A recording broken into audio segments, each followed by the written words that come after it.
Here's how to remove complaints board from Google. There are 3 ways, not totally in your control, but I'll start with these. The first one, reach out to the person who posted it. If they remove it, you're good to go. The second one is policy violations. Check out their policy. Anything surrounding threats, violence, anything illegal.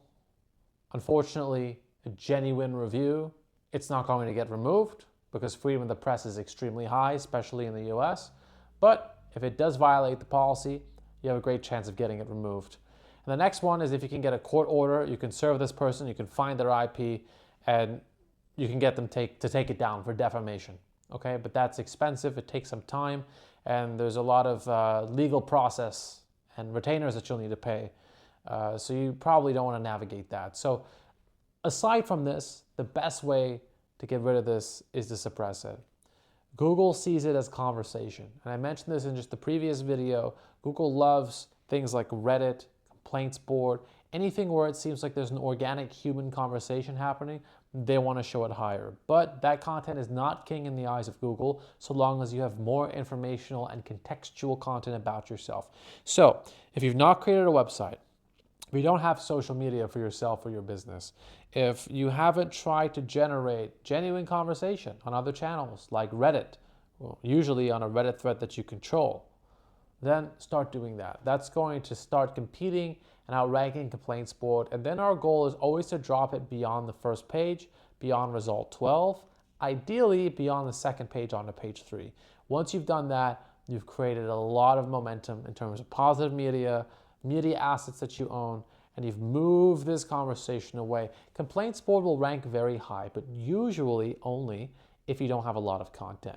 Google doesn't see complaints board as legitimate as Better Business Bureau. It doesn't see it as legitimate as Trustpilot or Glassdoor. So if complaints board is ranking, it is a powerful site in general, but it's not as powerful as some of those other sites. So that's a sign, it's an indication that you should hit the ground running, create some more content, generate what looks like real conversation on other networks, and then start to disseminate that content on a more frequent and ideally regular basis. Maybe monthly, you're doing 5 to 10 pieces of content.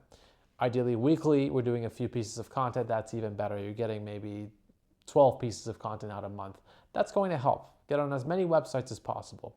Now, if you need help creating that content, whether that's on news sites, creating a positive, feature article about yourself, getting those websites built, building those social media channels and growing them, and doing the whole thing synergistically to suppress complaints board, as well as trying to pursue the removal itself, happy to help you. My name's Nadernejad. We're doing this for over 11 years, and our team would be happy to chat with you. You can click on the description down below. There's a Calendly link. You'll get to meet with me face-to-face or over a phone call, and it's a no-obligation consultation. I'll give you personalized advice on that call. Again, my name is Nader, and thank you for watching.